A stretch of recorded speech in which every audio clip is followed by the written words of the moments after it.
Hey judges, it's Mike checking in with week 8 for the hyperpigmentation category. I'm here with Catherine. Hi. We just finished our 8-week case study and I am thrilled with the results that we achieved in 8 weeks. Me too. I'll have you tell the judges a little bit of what you noticed in your skin over the last 8 weeks. Yeah, so the main thing I noticed was the redness. I had redness all over my chin, on my forehead, and honestly my cheeks as well. That kind of completely went away. Also, I'm just brightness overall, and I'm not wearing foundation, don't look or anything. So it's great. I feel very confident. All of your skin sounds amazing. Yeah. I noticed a lot of improvement just in the hyperpigmentation itself, around the mouth and the cheeks and the forehead especially. Yeah, it's just way more even and bright.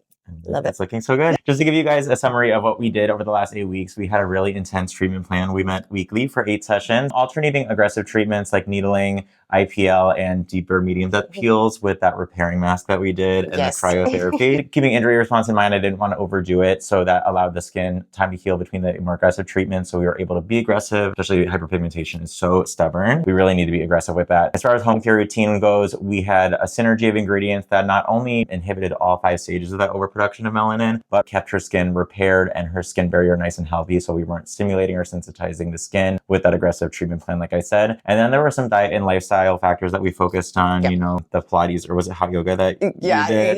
Yeah. We took a little break from. We took a little break from that. Hot showers was probably a little bit harder. That was the worst one. You gotta be realistic at the end of the day, right? Yeah. She was taking an essential fatty acid omega supplement internally just to reduce inflammation and prevent any dehydration in the body, as well as limiting dairy and some foods that would trigger some sebaceous gland activity that could promote some of that inflammation as well, which is, you know, the number one precursor for hyperpigmentation. So I'm really excited that we, you know, got a full 360 approach with hyperpigmentation. I'm excited with the results.